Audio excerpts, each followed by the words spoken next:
Hi everyone, welcome back to my channel. ಇವತ್ತಿನ ಈ video ಬಂದ್ಬಿಟ್ಟು ಹುಡುಗಿಯರಿಗೆ ಅಂದ್ರೆ ಲೇಡೀಸ್ಗೆ ಅಂತಾನೆ ಈ ವಿಡಿಯೋನ ನಾನು ಮಾಡ್ತಿರೋದು. ಇತ್ತೀಚಿನ ದಿನಗಳಲ್ಲಿ ನಮ್ಮ ಹುಡುಗಿಯರಾಗಿರ್ಬೋದು ಅಥವಾ ಮಹಿಳೆಯರಾಗಿರಬಹುದು, ಅವರೆಲ್ಲರೂ ಎದುರಿಸ್ತಿರೋ ದೊಡ್ಡ ಸಮಸ್ಯೆ ಅಂತ ಹೇಳಿದ್ರೆ ಅದು ಇರ್ರೆಗ್ಯುಲರ್ ಪೀರಿಯಡ್ಸ್. ನಿಮ್ಗೆ ಪ್ರತಿ ತಿಂಗಳು ಸರಿಯಾದ ಸಮಯಕ್ಕೆ ಪೀರಿಯಡ್ಸ್ ಆಗ್ತಾ ಇಲ್ವಾ? ಕೆಲವರು ನಮ್ಗೆ ಪೀರಿಯಡ್ಸ್ ಆಗ್ತಾ ಇಲ್ಲ ಅಂತ ಹೇಳಿ ನಮ್ಗೆ ಪೀರಿಯಡ್ಸ್ ಪ್ರಾಬ್ಲಮೇ ಇಲ್ಲ, ನಾವ್ ಆರಾಮಾಗಿದ್ದೀವಿ ಅಂತ ಅನ್ಕೊಂಡಿರ್ಬೋದು. ಆದ್ರೆ ಅದರಿಂದ ಹಲವಾರು ಸಮಸ್ಯೆಗಳನ್ನ ನಾವು ಎದುರಿಸಬೇಕಾಗತ್ತೆ.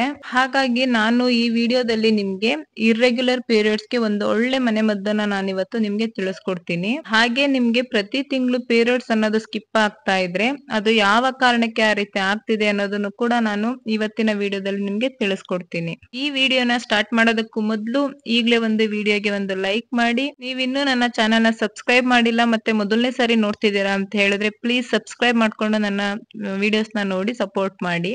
ನಿಮ್ಗೆ ಪ್ರತಿ ತಿಂಗಳು ಸರಿಯಾದ ಸಮಯಕ್ಕೆ ಪೀರಿಯಡ್ಸ್ ಆಗದೆ ಇದ್ದಾಗ ಅನೇಕ ವಿಧವಾದಂತಹ ಆರೋಗ್ಯ ಸಮಸ್ಯೆಗಳು ಕಂಡುಬರುತ್ತೆ. ಮುಖ್ಯವಾಗಿ ನಿಮ್ಗೆ ಪ್ರತಿ ತಿಂಗಳು ಪೀರಿಯಡ್ಸ್ ಆಗದೆ ಇರುವ ಕಾರಣ ಬಂದ್ಬಿಟ್ಟು ಹಾರ್ಮೋನ್ ಇಂಬ್ಯಾಲೆನ್ಸ್ ಆಗಿರಬಹುದು, ಅಥವಾ ಸರಿಯಾದ ಪೋಷಕಾಂಶ ಇರೋ ಆಹಾರಗಳನ್ನ ನಾವು ತಗೊಳ್ದೇ ಇರೋದಾಗಿರ್ಬೋದು, ಹಾಗೆ ಸ್ಟ್ರೆಸ್ ಆಗಿರ್ಬೋದು. ಇನ್ನು ಅನೇಕ ಕಾರಣಗಳಿಂದ ಈ ಸಮಸ್ಯೆ ಅನ್ನೋದು ಕಂಡು ಬರುತ್ತೆ. ಆದ್ರೆ ನೀವು ಯಾವುದೋ ಒಂದು ತಿಂಗಳು ಪೀರಿಯಡ್ ಮಿಸ್ ಆಗ್ತಿದೆ ಅಂತ ಅಂದಾಗ ತಲೆ ಕೆಡ್ಸ್ಕೊಳ್ಳೋ ಅವಶ್ಯಕತೆ ಇಲ್ಲ. ಅದೇ ಪ್ರತಿ ತಿಂಗಳು ಕಂಟಿನ್ಯೂಸ್ ಆಗಿ ಅದು ಪೀರಿಯಡ್ ಮಿಸ್ ಆಗ್ತಿದೆ ಅಂತ ಅಂದಾಗ ನಮ್ಮ ಆರೋಗ್ಯದ ಮೇಲೆ ನಾವು ಗಮನ ಹರಿಸ್ಬೇಕು. ಮುಖ್ಯವಾಗಿ ಈ ಇರ್ರೆಗ್ಯುಲರ್ ಪೀರಿಯಡ್ಸ್ ಅನ್ನೋದು PCOD ಅಥವಾ PCOS ಇಂದ ಕಾರಣಗಳಿಂದ ಕೂಡ ಆಗಿರ್ಬೋದು. ಹಾಗೆ ಇತ್ತೀಚಿನ ದಿನಗಳಲ್ಲಿ ಕೆಲವರಿಗೆ ಪ್ರೆಗ್ನೆಂಟ್ ಆಗದೆ ಇರೋದಕ್ಕೂ ಕೂಡ ಕಾರಣ ಈ ಇರ್ರೆಗ್ಯುಲರ್ ಪೀರಿಯಡ್. ಆದ್ರೆ ನಾನು ಈ ವಿಡಿಯೋದಲ್ಲಿ ಹೇಳುವಂತಹ ಟಿಪ್ ಅನ್ನ ನೀವು ಫಾಲೋ ಮಾಡಿದ್ರೆ ಕೇವಲ ಒಂದೇ ಒಂದು ಗಂಟೆಯಲ್ಲೇ ನಿಮ್ಮ ಪೀರಿಯಡ್ ಸ್ಟಾರ್ಟ್ ಆಗುತ್ತೆ. ಹಾಗೆ ಈ ಡ್ರಿಂಕ್ ಅನ್ನ ಪ್ರೆಗ್ನೆಂಟ್ ಇರೋರು ತಗೊಳಕ್ಕೆ ಹೋಗ್ಬಾರ್ದು, ಮತ್ತೆ ಹಾಲು ಕುಡಿಸೋ ತಾಯಂದಿರು ಕೂಡ ಈ ಡ್ರಿಂಕ್ ನ ಕುಡಿಯಕ್ ಹೋಗ್ಬೇಡಿ. ಇದಕ್ಕೆ ಬೇಕಾಗಿರೋದು ಬರೀ ಎರಡು ಪದಾರ್ಥಗಳು, ಅದು ಕೂಡ ನಾವು ದಿನನಿತ್ಯ ಮನೆಯಲ್ಲಿ ಉಪಯೋಗಿಸುವ ಪದಾರ್ಥಗಳೇ ಆಗಿರುತ್ತೆ. ಫಸ್ಟ್ ಇದಕ್ಕೆ ಬೇಕಾಗಿರೋದು ನೋಡಿ, ಒಂದು ಈರುಳ್ಳಿ ತಗೊಂಡಿದೀನಿ. ಒಂದು ತುಂಬಾ ಚಿಕ್ಕದಿತ್ತು ಅಂತ ಹೇಳಿದ್ರೆ ಒಂದು 2 ಈರುಳ್ಳಿ ತಗೊಳ್ಳಿ. ಒಂದು ಮೀಡಿಯಂ ಸೈಜ್ ಇದೆ, ದೊಡ್ಡದಿದೆ ಅಂತ ಹೇಳಿದ್ರೆ ಒಂದು ಈರುಳ್ಳಿ ಸಾಕಾಗುತ್ತೆ. ಅದನ್ನ ಈ ರೀತಿ ಸಿಪ್ಪೆನೆಲ್ಲ ತೆಗೆದ್ಬಿಟ್ಟು ಚೆನ್ನಾಗಿ ಇದನ್ನ ವಾಶ್ ಮಾಡ್ಕೊಳ್ತೀನಿ. ಇಲ್ಲಿ ನಾನು ಈರುಳ್ಳಿನ ಯೂಸ್ ಮಾಡ್ಕೊಳ್ಳೋದ್ರಿಂದ ಏನಾಗುತ್ತೆ ಅಂತ ಹೇಳಿದ್ರೆ ನಮ್ಗೆ ಪೀರಿಯಡ್ ಬೇಗನೆ ಆಗೋದಕ್ಕೆ ಈ ಈರುಳ್ಳಿ ಹೆಲ್ಪ್ ಮಾಡುತ್ತೆ ಅಂತಾನೆ ಹೇಳ್ಬೋದು.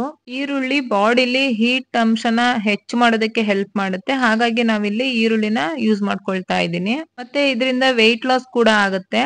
ಸೊ ಅದನ್ನ ನಾನು ಮುಂದೆ ಬರುವ ವಿಡಿಯೋಗಳಲ್ಲಿ ಅದನ್ನು ಹೇಗ್ ಮಾಡ್ಕೊಳ್ಳೋದು ಅಂತ ಹೇಳ್ಬಿಟ್ಟು ನಾನು ತಿಳಿಸ್ಕೊಡ್ತೀನಿ. ಈರುಳ್ಳಿನ ಈ ರೀತಿ ಚೆನ್ನಾಗಿ ವಾಶ್ ಮಾಡ್ಕೊಂಡು ಒಂದು ಸಣ್ಣ ಸಣ್ಣ ಪೀಸಸ್ ಆಗಿ ಈರುಳ್ಳಿನ ಈ ರೀತಿ ಕಟ್ ಮಾಡ್ಕೊಳ್ಬೇಕು.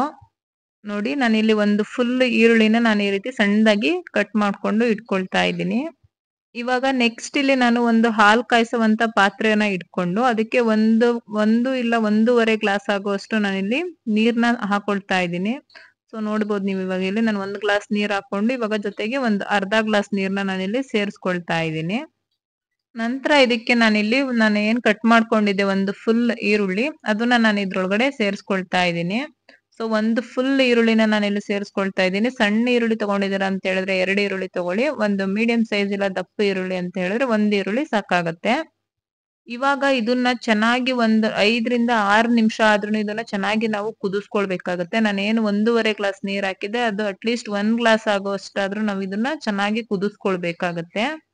ಇದಕ್ಕೆ ಬೇಕಿದ್ರೆ ನೀವು ಅರ್ಶಿನದ ಪುಡಿ ಬೇಕಾದ್ರೂ ಒಂದು 1/4 ಸ್ಪೂನ್ ಅಷ್ಟು ಸೇರಿಸ್ಕೊಳ್ಬಹುದು. ಅವಾಗ ಟೇಸ್ಟ್ ಸ್ವಲ್ಪ ಚೆನ್ನಾಗಿ ಬರುತ್ತೆ ಕುಡಿಯೋದಕ್ಕೆ. ಜೊತೆಗೆ ಬೇಕು ಅಂದ್ರೆ ಒಂದು ಚಿಕ್ಕ ಪೀಸ್ ಆಗೋಷ್ಟು ಚಕ್ಕೆ ಕೂಡ ನೀವು ಇಲ್ಲಿ ಸೇರಿಸ್ಕೊಳ್ಬಹುದು. ಅದು ಕೂಡ ನಮ್ಮ ದೇಹಕ್ಕೆ ತುಂಬಾನೇ ಒಳ್ಳೇದು. ಇದ್ಯಾವುದು ಬೇಡ ಅಂತ ಹೇಳಿದ್ರೆ ಬರೀ ಈರುಳ್ಳಿನೇ ಈ ರೀತಿ ಚೆನ್ನಾಗಿ ನೀವು ಕುದಿಸ್ಕೊಳ್ಬಹುದು. ಬಟ್ ಇದು ಮಾತ್ರ ನಿಮ್ಗೆ 100% ವರ್ಕ್ ಆಗುತ್ತೆ. ನಾನು ಕೂಡ ಇದನ್ನ ತುಂಬಾ ಸರಿ ಟ್ರೈ ಮಾಡಿದ್ದೀನಿ. ನನಗೆ ಇದು 100% ಆಗಿ ರಿಸಲ್ಟ್ ನ ಕೊಟ್ಟಿದೆ. ಸೊ ನೀವು ಕೂಡ ಡೆಫಿನೆಟ್ಲಿ ಟ್ರೈ ಮಾಡಿ.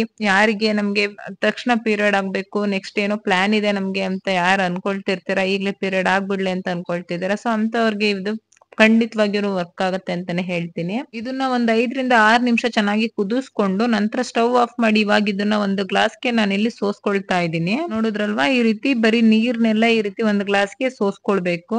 ಸೊ ಇದು ಲೈಟ್ ಆಗಿ ಸ್ವಲ್ಪ ಕಲರ್ ಚೇಂಜ್ ಆಗಿರುತ್ತೆ. ಸೊ ಅಲ್ಲಿವರೆಗೂ ಈ ರೀತಿ ಕುದಿಸ್ಕೊಂಡು ಒಂದ್ ಗ್ಲಾಸ್ಗೆ ಸರ್ವ್ ಮಾಡ್ಕೊಳ್ತಾ ಇದ್ದೀನಿ. ನೀವು ಟ್ಯಾಬ್ಲೆಟ್ಸ್ ಗಳನ್ನೆಲ್ಲ ತಗೊಳ್ಳೋದಕ್ಕಿಂತ ಈ ರೀತಿ ಹೋಮ್ ರೆಮಿಡಿಗಳು ನಮ್ಮ ದೇಹಕ್ಕೆ ತುಂಬಾನೇ ಒಳ್ಳೇದು.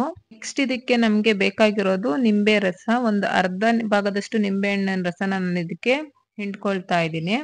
ಇವಾಗ ಇದನ್ನ ಚೆನ್ನಾಗಿ ಮಿಕ್ಸ್ ಮಾಡ್ಕೊಳ್ಬೇಕಾಗತ್ತೆ. ಇದನ್ನ ನಾವು ಹೇಗ್ ಮಾಡ್ಕೊಂಡಿದೀವೋ ಹಾಗೆ ಕುಡಿಬೇಕು. ಇದಕ್ಕಿನ್ನೇನು ಮಿಕ್ಸ್ ಮಾಡ್ಕೊಳ್ಳೋದಕ್ಕೆ ಹೋಗ್ಬಾರ್ದು. ನಿಮ್ಗೆ ಬೇಕು ಅಂದ್ರೆ ಒಂದ್ ಚಿಟಿಕೆಯಷ್ಟು ಉಪ್ಪನ್ನ ನೀವಿಲ್ಲಿ ಸೇರಿಸ್ಕೊಂಡು ಕುಡಿಬಹುದು. ಮತ್ತೆ ಇದು ಸ್ವಲ್ಪ ಉಗುರು ಬೆಚ್ಚಗಿದೆ ಅನ್ನೋ ಹಂಗೇನೆ ಇದನ್ನ ನಾವು ಕುಡಿಬೇಕಾಗತ್ತೆ. ಅಂದ್ರೆ ಸ್ವಲ್ಪ ಬಿಸಿ ಇದೆ ಅನ್ನೋ ಹಂಗೇನೆ ಕುಡಿಬೇಕು. ಇದನ್ನ ನೀವು ಯಾವ ಸಮಯದಲ್ಲಿ ಕುಡಿಬೇಕು ಅಂತಂದ್ರೆ ಬೆಳಿಗ್ಗೆ ಎದ್ದು ಖಾಲಿ ಹೊಟ್ಟೆಯಲ್ಲಿ ಇದನ್ನ ನೀವು ತಗೊಳ್ಬೇಕಾಗತ್ತೆ. ಅಂದ್ರೆ ಬೆಳಿಗ್ಗೆ ಎದ್ದಿದ್ ಕೂಡ್ಲೆ ಫ್ರೆಶ್ ಅಪ್ ಆಗಿದ ತಕ್ಷಣ ನಾವ್ ಇದನ್ನ ಖಾಲಿ ಹೊಟ್ಟೆನಲ್ಲಿ 1 ಗ್ಲಾಸ್ ಪೂರ್ತಿ ನಾವ್ ಇದನ್ನ ಕುಡಿದ್ರೆ ಸಾಕಾಗತ್ತೆ. ಈ ಡ್ರಿಂಕ್ ನೀವು 1 ಗ್ಲಾಸ್ ನಷ್ಟು ಕುಡ್ದಿದ ತಕ್ಷಣ ನಿಮ್ಗೆ ವಿತಿನ್ 1 ಅವರ್ ಅಲ್ಲೇ ನಿಮ್ಗೆ ಪೀರಿಯಡ್ ಸ್ಟಾರ್ಟ್ ಆಗುತ್ತೆ. ಇಲ್ಲ ಆಗ್ಲಿಲ್ಲ ಅಂತ ಹೇಳಿದ್ರೆ ಒಂದು ಡೇ ಒಳಗಡೆ ನಿಮ್ಗೆ ಪೀರಿಯಡ್ ಅನ್ನೋದು ಸ್ಟಾರ್ಟ್ ಆಗುತ್ತೆ. ಯಾಕಂದ್ರೆ ಎಲ್ಲರ ಬಾಡಿನೂ ಕೂಡ ಒಂದೇ ರೀತಿ ಇರೋದಿಲ್ಲ ಅಲ್ವಾ. ಸೊ ಒಬ್ಬೊಬ್ರು ಬಾಡಿ ಒಂದೊಂದ್ ರೀತಿ ಕೆಲಸ ಮಾಡುತ್ತೆ.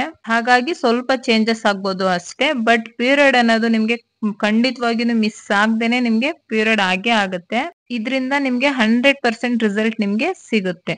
ಸೊ ನಿಮ್ಗೆ ಇವತ್ತಿನ ಈ ಟಿಪ್ ನಿಮ್ಗೆ ತುಂಬಾನೇ ಹೆಲ್ಪ್ಫುಲ್ ಆಗುತ್ತೆ ಅಂತ ಅನ್ಕೊಂಡಿದೀನಿ. ಸೊ ಈ ಟಿಪ್ ನಿಮ್ಗೆ ಇಷ್ಟ ಆಗಿದ್ರೆ ಪ್ಲೀಸ್ ಒಂದು ಲೈಕ್ ಮಾಡಿ. ನಿಮ್ಮ ಫ್ರೆಂಡ್ಸ್ಗೆ ಮತ್ತೆ ಫ್ಯಾಮಿಲಿ ಮೆಂಬರ್ಸ್ಗೂ ಕೂಡ ಈ ವಿಡಿಯೋನ ಶೇರ್ ಮಾಡೋದನ್ನ ಮರಿಬೇಡಿ. ಮತ್ತೆ ಯಾರಾದ್ರೂ ಈ ಟಿಪ್ ನ ಟ್ರೈ ಮಾಡಿದೀರಾ ಅಂತ ಅಂದ್ರೆ ಅದ್ರಿಂದ ನಿಮ್ಗೆ ರಿಸಲ್ಟ್ ಏನ್ ಬಂತು ಅನ್ನೋದನ್ನ ಕೂಡ ಕಮೆಂಟ್ ಮಾಡಿ ತಿಳಿಸಿ. ಇದೇ ರೀತಿಯಾದ ಇನ್ನಷ್ಟು ಒಂದು ಒಳ್ಳೊಳ್ಳೆ ವಿಡಿಯೋಗಳಿಗಾಗಿ ನನ್ನ ಒಂದು ಈ ಚಾನೆಲ್ ನ ಹಿಂದೆ ಸಬ್ಸ್ಕ್ರೈಬ್ ಮಾಡ್ಕೊಳ್ಳಿ. ಸಿಗ್ತೀನಿ ಮುಂದಿನ ವಿಡಿಯೋದಲ್ಲಿ. ಅಲ್ಲಿವರೆಗೂ ಟೇಕ್ ಕೇರ್. ಬಾಯ್.